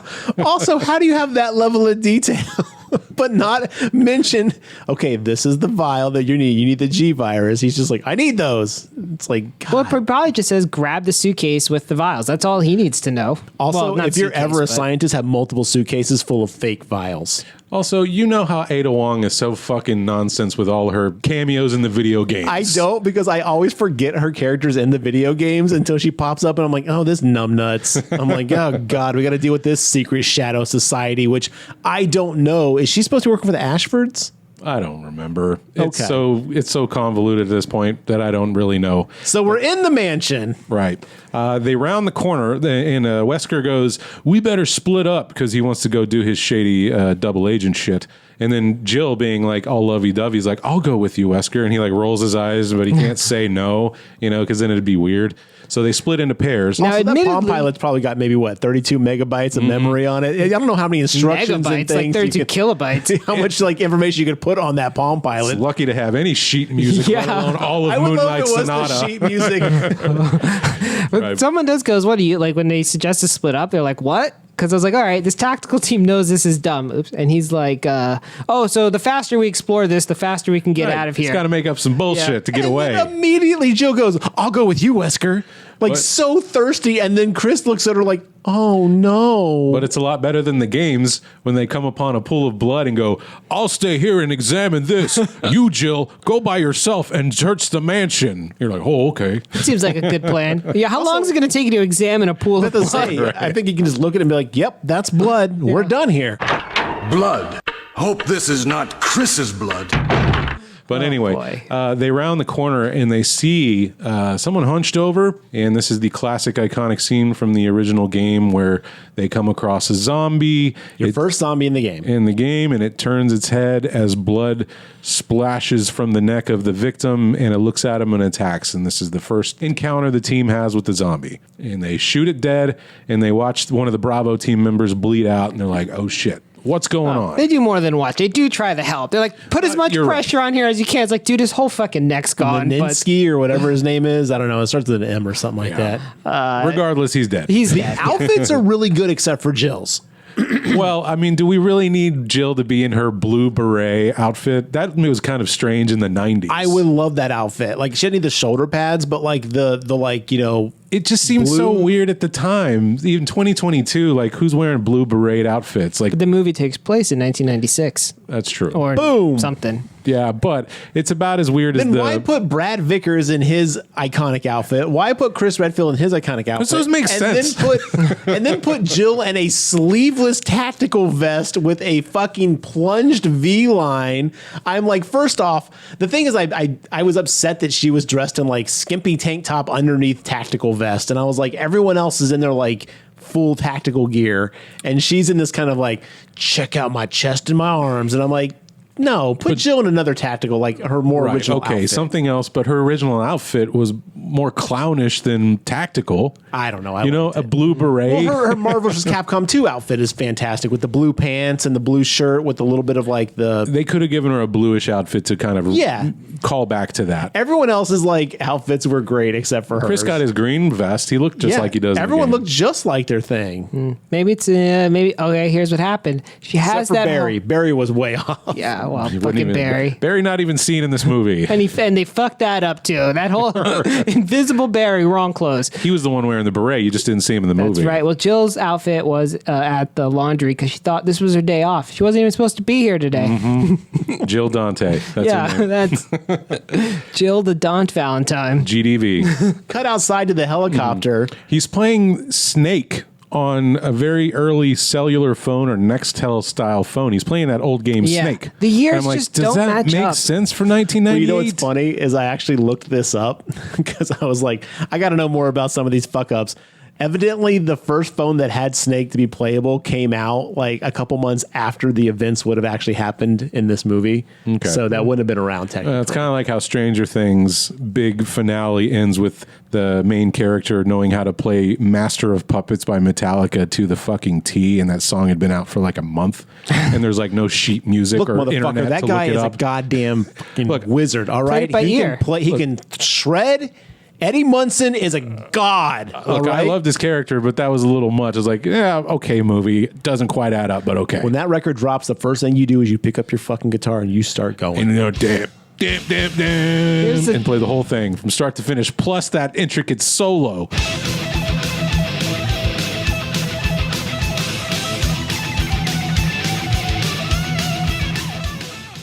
A lot of noodling going on in your bedroom. That's I'm gonna all I'm have to saying. tell you And this. not with yourself. I mean the guitar. Or both if you're that good. Who knows? The thing you're going to have to accept, Mark, is the 90s are getting far enough away now that there's going to just be milestone memories. People are only going to remember the big tent poles, and when they happened, that's Snake was very popular. Everyone had those dumb Nokia phones that happened in the 90s, and that's all everyone's going to remember. And how do you know it's the 90s? Because he's got headphones on listening to Four Non Blonde's What's Up as he's playing Snake, and then a zombie attacks his helicopter. Which is amazing that he is attacked and zombified, managed to get his helicopter in the air, and then crash it directly into the mansion. I don't think I was that's like, how did that I happen? don't think that's that difficult. You get bit, you fly up, you crash. But the helicopter wasn't on. No, he was parked. So he'd have to like do all his pre-check. Look, he got bit and he's like, I'm getting the fuck out of here. I mean, they don't know what zombies are. Again, this movie also is one of those movies where people don't know what zombies are. So, Well, they never call him by the name. No. of course. But yeah, he manages while old Wesker is playing Moonlight Sonata and reveals the secret entrance to the lower Umbrella Laboratory. While that's going on, Jill is kind of questioning Wesker, like, dude, what is going on? How do you know this was here? What is that? He's like, look, we got to get out of here. I'm going to get some money and I'm fucking out. Like, I don't care about our friends. And she's like, I got to get out of this town one way or the other, and they're willing to pay me. And she's like, no, Wesker, not you. And he's like, yup. And I'm like, what do you mean, not you? Like, have you all been propositioned by this shady organization? She just seems like so disappointed. I'm It was like, a group email. you have not. She was very upset. Prince of Nigeria has asked for his help. Right. She feels betrayed because she's going to leave everybody to die and go run off, grab this, and get out of here. When he knew that the town was going to blow up, he didn't tell anyone. About everyone, she cares about him leaving her because she's got a lady boner for Wesker, and he could give two fucks about her. But when she saves Chris in a little bit, she says, Wesker betrayed us all. He left us to die. Yeah. But yes, a lot of that hurt is for her lady boner. Okay. Yeah. I mean, Like, we get it. undoubtedly, erection slightly less. if when because later on, she I think still a little into him. So the helicopter crashes straight into the mansion, which I do just have to notate that doesn't happen in the first one. That happens in the second one, and it crashes into the police station. But whatever. The Let police it go. station's got its own problems. Right. And that room is engulfed in flames. It's a library. Right. That room is engulfed in flames with, Again, great visual. I love seeing all the books on fire and everything just smoldering in the background as the tears are rolling from Valentine's eyes. Official Grave Talk position. Burning Brooks. Love to see him. Except it's not really. Everything looks completely fine in the background. And they just have a whole conversation in this room where this helicopter just crashed. Well, it's not yet that imminent against our safety. We got some time. They took care of this in STARS training. One of the first things to know. It's like day 2. Helicopter crashes into a building. What do? They're ready. Carry on as usual. Yeah. Nothing. Taking a page from The Walking Dead, when they have their long monologues out in the middle of nowhere and get picked off one at a time. Yeah. Instead of doing that back at home base. Well, they're like, we've got 40 minutes of movie left and too many of y'all alive. So Pick some of y'all off. Speaking of which, Chris and I guess Vickers are out fighting for their lives. There's some really good shots of like complete blackness, and only the guns are like lighting up the mansion as they fight their way through the hordes. Vickers gets taken out. Chris is pulls out his trusty lighter, the Zippo that appears in the game, makes its debut, and he's like sitting on the ground, and the light goes out, and he goes. Light comes back on, zombies closer, and the light goes out. Light comes on, zombies closer. What are you doing? Move! Don't sit there and keep trying to light your lighter. Run away, man. Was it just me, or did you notice that the zombie sound stopped whenever the lighter went out, but when it was on, or when the lighter was on, the zombie sound stopped, and when it was off, it was there, and it was on and off. Like the sound was triggered by the light, and I was like, wait a minute, hold on. It's exactly how you would play red light, green light with a zombie. Pretty much. Zombie freezes. Here's the thing: zombies think humans have T-Rex vision. It's like if I stand still, humans can't see me. But it was an audio thing. Like it was like, but, and I was just like, God damn it, zombie, just continue to move. God damn it, zombie. And the last time he flicks his lighter, the zombie's gone. Where did it go? Somehow it got behind him, and it spooks him real good. Let's spooky it. Yeah. And he's getting overtaken, but luckily Valentine shows up to save Chris. So dumb. She tells him that Wesker's... It was pretty dumb. Hold up. So she reveals Wesker's betrayed him, and they got to continue forward. Now, meantime, back at the RPD station... Meanwhile, back at the police station... That would be amazing if they had done that. I would have loved it. Justice League. Yes. This is the zombie head. Meanwhile, the Hall of Justice. Leon makes his way into the prison and locates our conspiracy theorist who's been jailed. Yeah, Barry. Not Barry. No. Ben Bernaschi. Or Bertrescu. Ben Bertolucci. There it is, Bertolucci. He's been jailed, I guess, because they got him for the video, right? Yeah. They don't You've been circulating them VCR tapes. Well, I think the captain was working with Umbrella, and Umbrella was like, you need to shut this dude up because this guy might be blowing the lid off some stuff. And he's like, I got you, dog. And he went and basically kidnapped Ben and put him in the cell with whoever else. Maybe Wesker did it as part of his... Maybe it was Wesker. Palm Pilot Step 1. Yeah, instructions. He gets a different Palm Pilot every day with a new set of instructions. That was Resident Evil Step 0. Jail the man. Yeah. I mean, I'm sure they came up with some trumped up charges to throw him in jail because Umbrella wanted him to. But inside the cell is clearly somebody who's zombified, bleeding from the mouth, and stupid Leon's like, is that guy okay? He's like, yeah, it's okay to bleed from your mouth. He's just got a cold. You idiot, let me out of here. You fucking fuck. I this think guy I wrote says down. all the fucks, probably 19 fucks in this one scene come from Ben. But he had such a great line about him. Of course he's not fucking okay. Look at him. And the guy's like on his side bleeding from his mouth. He gets, again, Leon's character is so problematic for me in this movie. He gets Leon's gun off of him. Yes. He's like, get the keys and get me the fuck out of here right now. And he slowly does it. And as he lets him out, Ben's attacked by the zombie.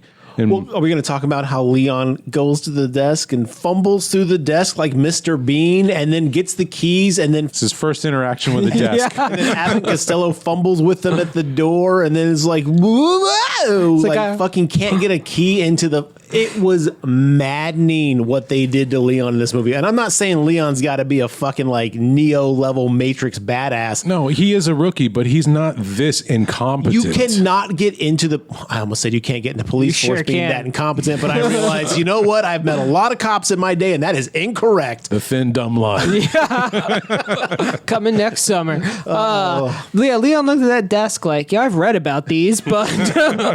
Never had a use for one of these, huh? Seen them in books, but... So yeah, he goes to open, as he said, he opens up the jail cell, and right as Ben's about to get out, he gets attacked by the zombie. Now, this also infuriated me because I know it's a horror movie, but the dude literally says, no, he's not okay, freaking out about this dude, turns his back on him. Like, I would never do that. Like, why would you turn your back on the person who's literally becoming a weird zombie monster? Right. So Claire comes down and saves the day. So dumb She again. shoots the zombie with a shotgun and is like, get your fucking shit together, rookie. We got to get out of here. And he like, oh, I've been chastised again by the 800th person today. So, for the next... He fires 8 shots into the zombie like, I'm a man! And it's just like, oh boy. And she goes, whenever you're done with that. So we're going to see for the next 35 minutes is someone almost getting bit by a zombie and then saved by someone off screen who then says a quip, and it gets so old. Well, let's say you're right. So we don't need to go over every so fine-tooth comb this, but Irons is forced back into the police station because there's blockades that Umbrella set up with soldiers. So he's driving out of town listening to Journey because, of course, we mentioned Journey, so we got to have the song in here. Yeah. But also, this would be like the mid-90s. Journey was like an 80s thing. That shit's classic and timeless, sir. Okay. Anyway, Irons is back inside of the parking garage of the police station. He gets out, and the zombie dogs are in there. And he's about to get eaten alive until Claire saves the day. Like you said, a lot of this off-screen saving going on in this movie. Ugh. She bashes the dog's head in with a fire extinguisher. That's because also the chief doesn't know how many bullets are in a gun. So he shoots like 20 of them in the dark and... Wasting ammo willy-nilly. Has he never played a Resident Evil? They do this in the mansion too. They finally shoot the thing in the head and it goes down and they're like, aha. And then like the next scene, it's like, pap, pap, pap. One in the head, pap. And you're like, why'd you shoot the 3 bullets? You know, like... See, I can defend that because training. I think if these are supposed to be military people, they're just running off of instinct. But these are stars. Yeah, but if you do something... the best. You learn quick or you die. Thousands and thousands of times, and you're in a panic, you're going to fall back to your training, which is shoot in the center of mass. Fine. But this guy, the chief, is just shooting in the dark. He's not even shooting at anything half the time. He's just like fucking not Wile E. Coyote, Yosemite Sam. He's an extra in Three Amigos, just shooting in the air. Like, why not? Yeah, here's a growling. Did I get it? I didn't even aim. Yeah. I think I got it. Yeah, it's pretty bad. So yeah, then this is when Leon and Claire meet. Leon has the gun drawn on Claire's like, drop your gun. I was like, does she look like a zombie? Does she look like out of the ordinary? I was like, dude, fucking Leon. So useless. And then he's like, so does that mean you're in charge again now? Like, dude. Right, the joke. Does this seem the appropriate time for that? Like, right, Irons is back, so he's like, are you in charge again now? Blah, blah, blah. It didn't really land very well. No, that one was not good. So anyway, fast forward back to they're now going to try to get out of the RIPD. The RIPD. What? That's the wrong franchise. Bad movie. Yeah. The RPD station, and they're going to head over to the orphanage because Claire says, I think there is a shortcut to the Spencer mansion there. Yeah, because they want to get to the helicopter. So I didn't hear that in the movie. What a fucking stupid thing to write down. This movie suffers from that, and it just drives me again. How the fuck does she know this? How the fuck? Because she's gonna get taken. They were taking her out that way. Yeah, no, but how does she know that went to the mansion? She's a 10-year-old girl who doesn't know what the fuck's going on. Like.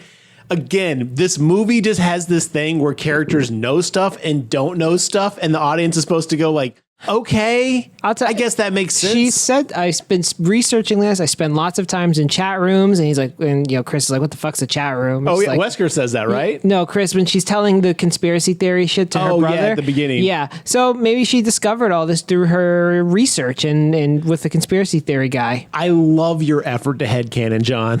I'm just trying to pick up what the crumbs the movies are leaving. On the second watch, they're so fast, but they're in there. Like, you'll see a zombie happening and you'll hear orphanage shortcut and you're like, oh, okay, you did the minimal effort to get you there. Just barely. But we should note the police station is being besieged by zombies at this point, so they can't like just go out, right? It's like a assault on precinct 13 situation, right, where they are just trapped in here, and now the chief's like, look, the roads are all closed. But the Stars guys, Stars people, they have a helicopter, and I think we could just chop her away into the sunset, and that is that's their objective, is to go to the mansion, to meet up with the team to get the crashed chopper. They don't know it's crashed, but it's crashed. So while they're at the orphanage, they're kind of led into this room with a very nice coffee table book of all of the information you would want to know about backstories. And they flip directly to the Lisa Trevor page. Are you talking about the room with the film like projector that's still set up and running perfectly, like clicking a button? Oh my God. Okay, where was that room? Because I must have glazed over at this point. Well, that was back in the orphanage. It was probably like the orphanage leader's office. Okay, I didn't know if it was the basement or what. But yes, so they end up in this room, and immediately Claire is like, okay, let me turn this on. She turns it on. There's film on it. Evidently that film aged like fine wine. It's just perfectly crystal clear. And you see the Ashford twins, which is a nice reference to Code Veronica and the Ashford twins. To anybody who doesn't know the products of the video games, like, were you just like, who are these two weird white kids? Don't know you know what I mean? Like, it seems so out of place for just the movie. Like, I got the nod, obviously, but I was like, why is that even in here? Yeah, I was like, why? Also, I was like, why are they don't have time for this shit? Like, what are they doing? And then but- Leon starts looking through a scrapbook, which is nearby. And this is the only thing they needed. They didn't need the video. I mean, I like the Ashford twins being referenced, but again, they're not going to get into the whole Ashford versus Spencer shit. But regardless, Leon's looking through a scrapbook where evidently the doctors are like, let's record our greatest atrocities against mankind in one convenient location. Deceased. Yeah, this is the coffee table book with like all the Lisa Trevor, yeah. Mutilated, fucked with, and it's like, let's just document it for funsies. And it's this is where Claire realizes like, and then they tortured us. They experimented on the orphans. Tearing out the pages like, rah! And Yeah, I'm sitting there going like, what does she know? I was like, you may need this for evidence. I'm like, what is the point of this? Like, they used us. It's like, yeah, you already knew that. She reacted. It's like she just found this out. And it's like, you were literally being taken to be experimented on. You already knew this. You've had time to like deal with I this. wonder if she knew that knowledge. though. Did she fully know that, or did she just suspect? Yeah, I guess you could walk it back and think what she knew. She was in a chat room. Yeah. Right. What she knew is that they are taking kids somewhere to do something, and maybe she didn't know exactly what was going on, and that's like what. But this book confirmed it all, and then she just loses it for a minute. It was just very extra. Yeah, it was though, because she did know it was something bad, right? I mean, they weren't taking him to get ice cream. Like she had to understand that something terrible. whether was it was happening. experimentation or rape or whatever it is, like she's had enough time to be like, they're doing something fucked up to children. Like she reacts like, oh my God, I couldn't even imagine this. And it's like, really? I think you could have probably imagined this based off what you were in this town to do to start with, you know? But anyway, she freaks out. Yeah, she's freaking out. Irons and Claire are still kind of searching around a little bit, and they walk past a room, and Lisa Trevor is in there, and Leon catches her eye, and she goes, shh. And he goes, hey, what's going on? What's this lady over here? Holy shit. And he starts yelling out his brains. I'm like, oh my God, fucking Leon, you useless piece of shit. Was that, did you cut the movie in there? That was astonishing. That's literally what happens. Yeah. Let me be as loud as possible because this creepy lady told me to hush. And then sure enough, there's a liquor on the ceiling, and it gets Chief Irons and pulls him up into the grate and like bites him in half or something. And then this part, fucking loved it. It was so stupid.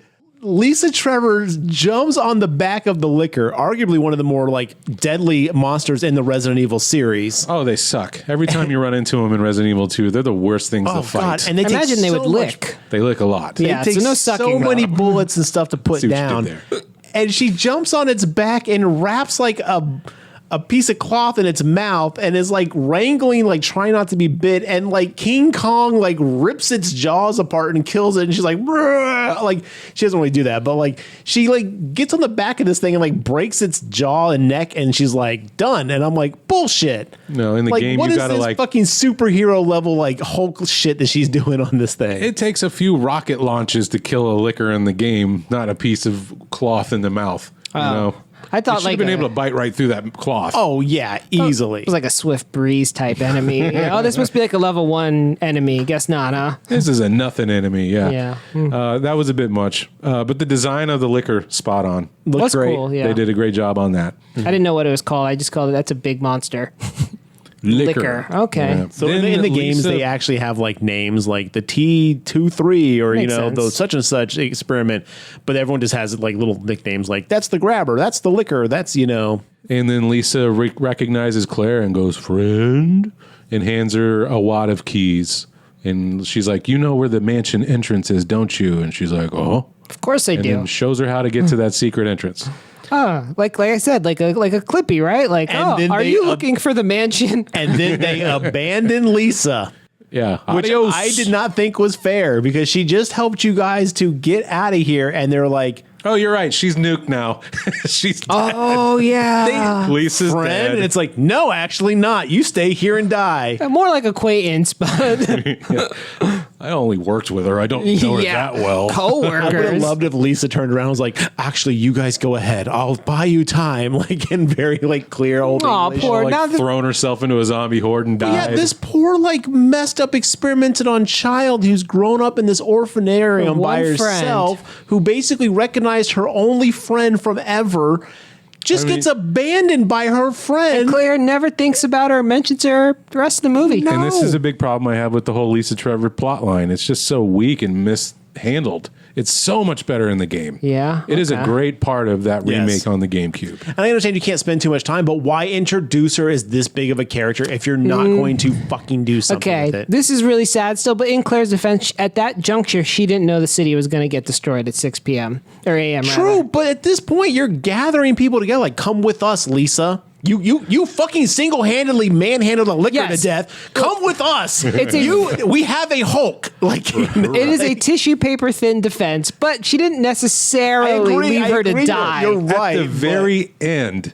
and I mean at the very end, instead of them Expendables 2 walking out of the fucking train tunnel, there should have been a scene of like, man, sorry, Lisa. Something. Pour one out for Lisa. Yeah, but there was nothing. Regardless, okay, Lisa's going to get torched here in a few minutes. It's just the fate she doesn't deserve, but that's what the hand she was dealt. Yeah. Yeah. All right, now we're back to Wesker. Wesker, he comes upon Birkin packing up his lab. Because, Birkin is now at the underground Umbrella lab under the Spencer Mansion. Mm-hmm. Yeah. So now, this cool. is the same mansion where in the first Resident Evil movie, Mia Jovovich wakes up all confused in a red dress, right? Supposed to be, yes. Okay, just making sure. In theory, a lot of things with the Resident Evil movies. So Wesker walks in and he's like, give me the case.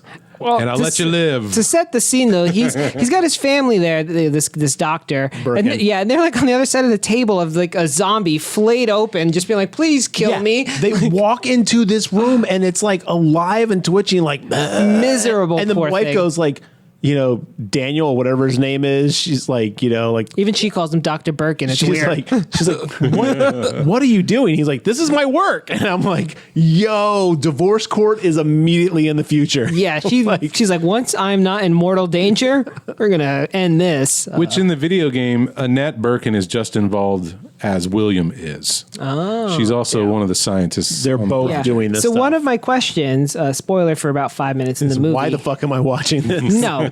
So both these people get killed. So I wrote, is there anything special about the girl who just watched her whole family get murked? Am I supposed to know who she is? In the game, yes. Yes, she makes multiple reappearances throughout the franchise, and in Resident Evil 2, Claire saves her and gets her out of the lab. Okay. Later on, she'll come back as a teenager in Resident Evil Revelations 2. Mm-hmm. So she's a main character, okay, a so staple of the franchise. The A tiers, gotcha. Yes. I was like, because they kept talking and showing about her, and I was like, I feel like I'm supposed to know who this person is. Yeah. And in the RE2 remake, there's a great sequence where you are in the orphanage.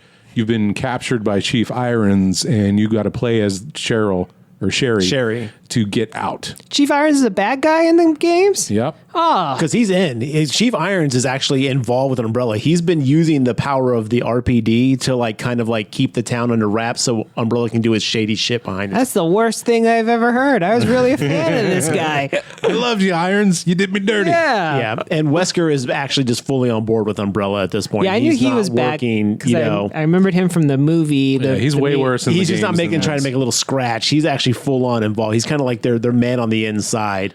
So anyway, yes, the wife is like, what the fuck? And he's like, don't worry about it. It's my work. And she's like, okay, cool. And then Wesker comes in. He's like, Dr. Birkin. And he's like, no, he doesn't say Dr. Birkin. He was like, I need those. Yeah. Points to the vials.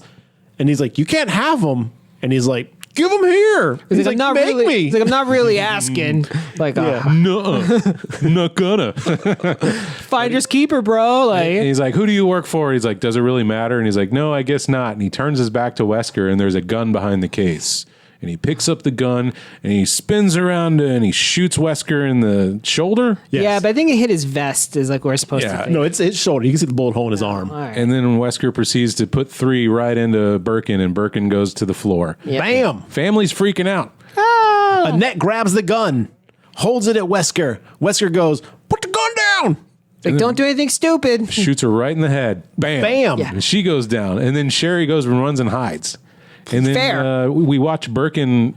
He starts to go like, give me the vial, give me the vial. And he gets a vial before he's dead and injects it in himself. Which we don't see, but evidently he injects himself with a vial as... Right. Because at this point, Wesker's like, come out, kid. I'm not going to hurt you. I didn't really mean to kill your mom.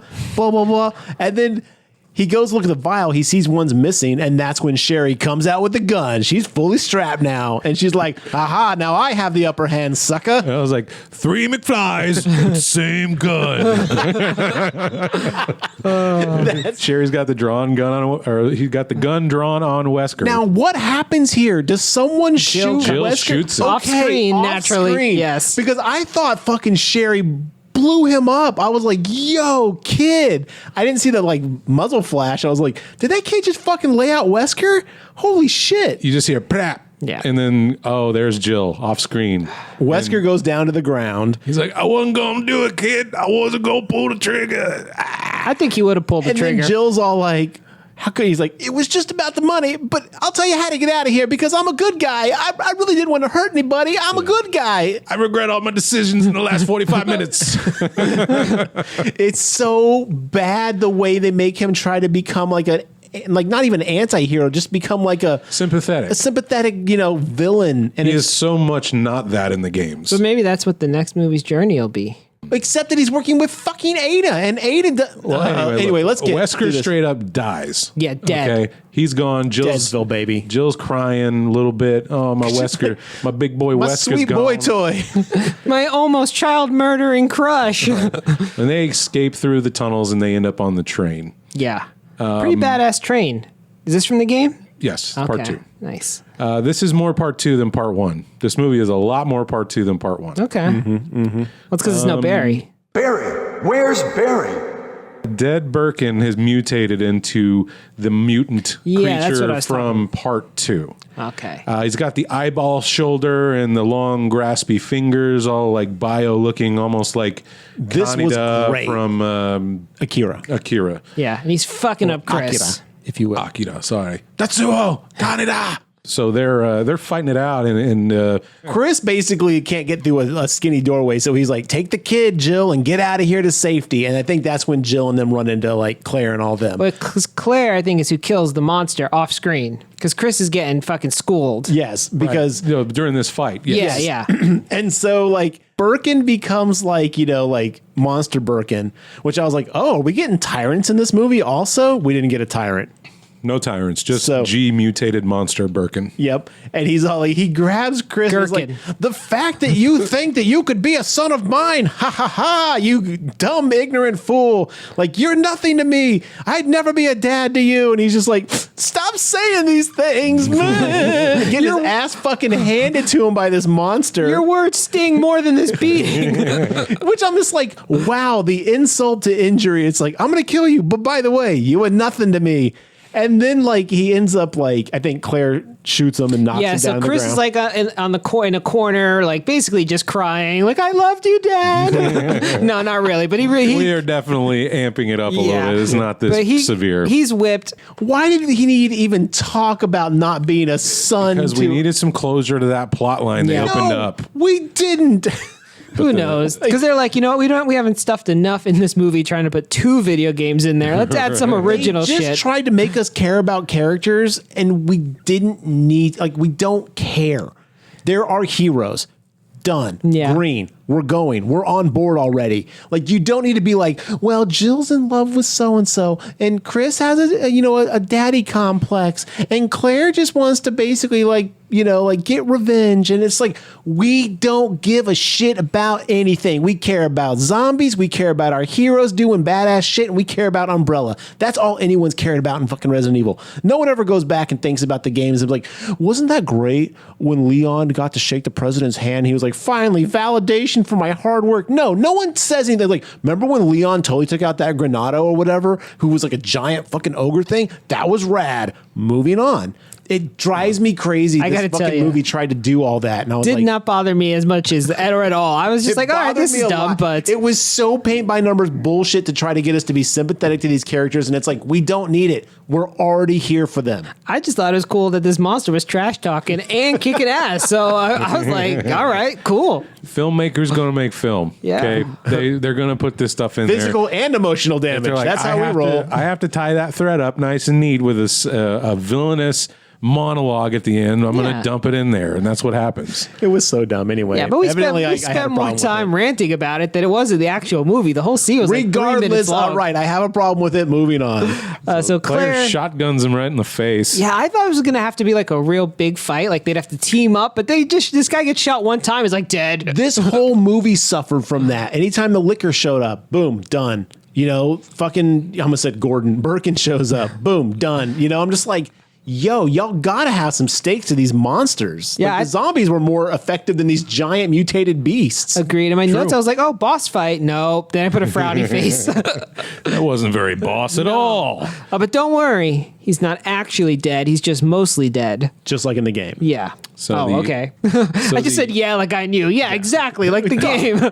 So the explosion takes place as they're riding along the trail on the train tracks, headed out, and they get hit with a blast. But with the blast comes a renewed G variant mutant Dr. Birkin. He's more massive than ever, and his face like it's a skull almost. It's very big. Yeah, that's the main thing. He's huge. And on his shoulder, but he still has Birkin face on his shoulder.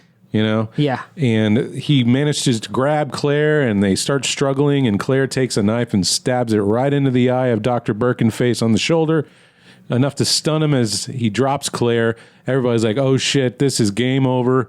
But from behind him comes Leon with a rocket launcher. In a small train car. We got it from first class. Which he says. Yes. Regardless of where he got it from, if you shoot an RPG in a train car, everyone's dead from concussive blast. You would think, but not this time. Not in RPD. No. Stars training. I did love how they actually like shot the eyes on the shoulder of Birkin to make him like stunned and weak, just like in the game. This movie's so good with like all the great nods to the games. Yeah. The creature explodes, falls off the train. Half the train is blown away, and they come to a stop. Right? It kind of derails, yeah. Yeah. And then they walk out of the train tunnel into the light, and then weirdly on the screen, it's like all this like Terminator 2 like text scrolling up. It's like survivors. Wait, did we miss Raccoon City blowing up? No, I said that's when the monster showed up. The whole explosion. Oh, happened. okay. Yeah. I totally didn't even hear you say that. But Then yeah. they all jump in the air and it freeze frames. Might as well. Really. It was just such an odd choice to end the movie with like that. They're like, it's like the umbrella logs. Like, okay, we need to read the report. What happened? It's like survivors that's 0. the thing is when you play the game after you beat the story in part 1 or part 2, you get a mission report that actually has all that stuff listed. So they did that as a For reference a movie, it to just that. felt weird and awkward. It was so dumb. But yeah, I when they walked out of that assumed- tunnel, I was like, get fucked. Yeah, I was also like that, but I assumed that was text was to show like, oh, the Umbrella Corporation thought Survivor Zero, like they squared us all away, but actually we know there's like 5 survivors, and that's like the setup for the next movie or something. I just feel like that information could have been delivered in a better fashion. I did expect it to like zoom out again and then be like in a control room or something. Then that would make Yeah. more sense. But no, it stops, freeze frame, Resident Evil, Yeah. splash on the screen, and then credits. But we're not quite done. No, God, no. Because we get a mid-credit scene. A body bag, and it's flailing around inside and unzips itself, and look, Wesker's alive. Which, I'm sorry, you cannot be in a body bag that long and fucking not suffocate. I mean, I Okay. guess he was already dead. Yeah. Well, also, wait, Ada says that they gave him a shot and stuff to bring him back to life. Why would they put him back in the body bag? Maybe it takes a while. What, they just stored him in there for freshness? Zip him up. He needs to hibernate. Yeah, I would have loved to see like a weekend at Wesker's. Oh, man, that'd be great. Just move it. Eventually, this will kick in. I said hibernate. I meant incubate. Maybe he needs to sit and warm up in his Could bag be. for a little bit.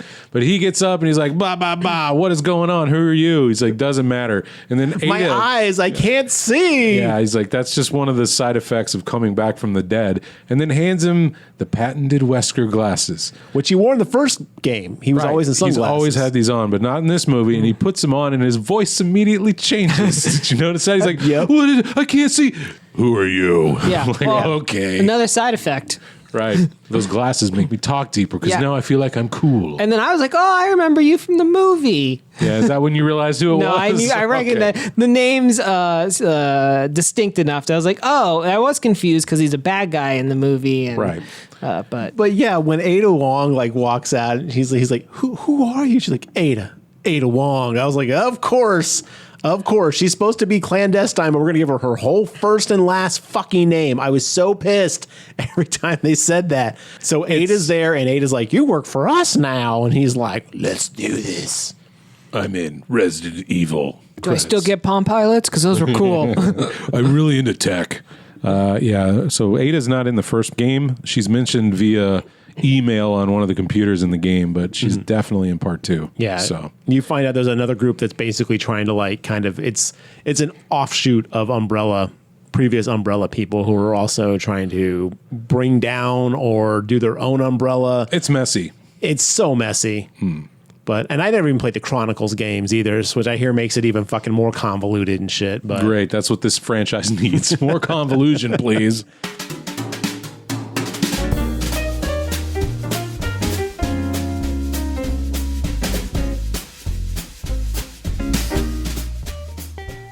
As of June 2022, Tom Hopper, who was the actor who played Wesker, said that Sony and Constantine Films are pleased with the films and saw its expanded success on video on demand, and he hopes to play Wesker again.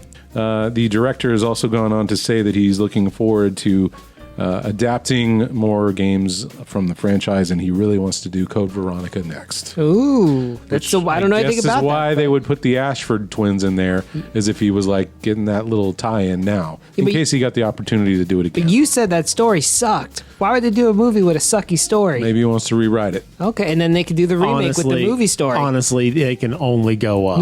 Yeah. So the Umbrella tie-in Code Veronica is fine, but it's the rest of the story that you're just like, oh, Steve. So that brings us to the question: would you recommend this film? Yeah, I liked it a lot. I mean, I don't know shit about the video games, and I only know about the Paul W.S. Anderson movies. So do you think it's better than those? Oh, yeah, so much. I mean, like, thank you. I'd have to go back and rewatch the first one, because I actually didn't think that one wasn't that bad. But it's terrible. She jump kicks a dog in the face. Yeah, that was awesome. But those movies get like so bloated and crazy garbage. And wild. Yeah. The so this only is definitely thing I remember is her red dress, which I was like, that's an Ada thing, and the fucking laser beams dicing that dude. That's the only thing I remember about the original Resident Evil movies. Well, then there's like a computer kid, right? Like a little. Yes. Yeah, I remember that. The Umbrella computer generated girls like they have a need to feed. A need for speed. Wait, did they really say a need for feed? That's what the little girl computer program says in the movie. Oh Lord. Yeah. So yes, I mean this is definitely better than those, like by quite, especially the back half of that catalog. I'm going to say that I would recommend it very cautiously. I think if you're a fan of the games, you are not going to get a more true to game adaptation than this. This is probably going to be the closest thing to the video games you will see on screen. Straight up agreed, unless they do a Resident Evil 7/8.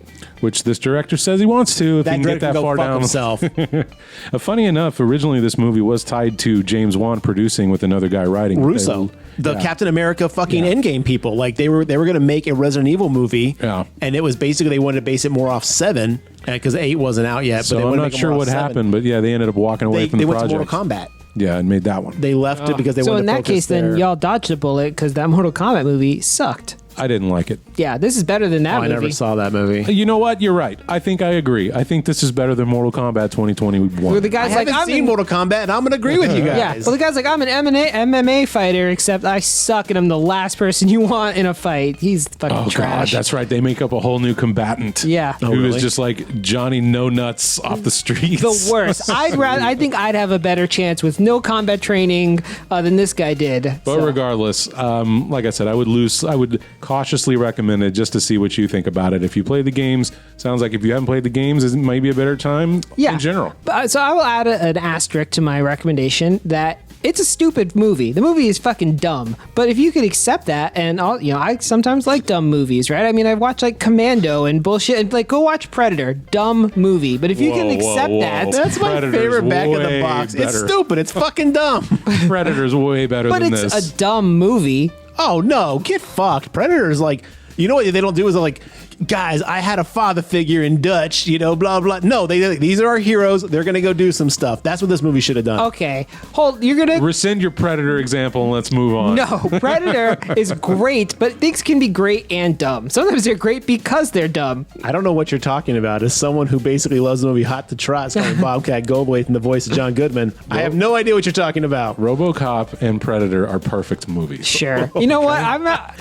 Oh man. I'm gonna let this John, sleeping dog lie. Let's just step away quietly. If you got time to bleed or whatever. I ain't got time to bleed. Yeah. That's a great line. What are you It's talking so about? dumb. That's so This good. shit right here make you a sexual tyrannosaur. Anyways, we could be here all day talking about Predator. Garrett, would you recommend this movie? Yes, I'd recommend this movie. I'd recommend this Really? movie. You've been angry this I whole know. episode. To what you said, if you like the Resident Evil games, you're going to enjoy enough of what's in this movie to make it, fun to watch. Am I pissed that I watched this by myself? Yes. Would I have rather watched it with you guys or anybody else and been able to talk shit and have fun with it while I watched it? Absolutely, it would have been that much better. So do not watch it solo unless you're a big Resident Evil fan. And you know what? If you are, you're probably going to dig this movie. It's got some dumb shit in it, but you know what? It's manageable. And the movie's it's competently made. It's just, it insults the fuck out of its audience. And I had a problem with that. Well, we went into this thing thinking there would be 3 rebukes and just stay away from this garbage to having 3 very cautious, mild recommendations. Look, sometimes you just got to get in the garbage. Ask any ex-girlfriend I've ever had. What am I, a raccoon? Yeah. In a city of them. Oh. Listeners, have you... Oh, my sweet trash pandas. Where have you gone? Listeners, have you seen Resident Evil? Welcome to Raccoon City. Why don't you let us know on our social media? We've got an Instagram, a Facebook, a Twitter page. You can find all of our stuff at thegravetalk.com. Well, I think next time we're doing Nope. We're doing the Jordan Peele Nope. So get that one watched. Let us know what you think about Resident Evil and join us for Nope next time. Thanks for tuning in. Bye-bye.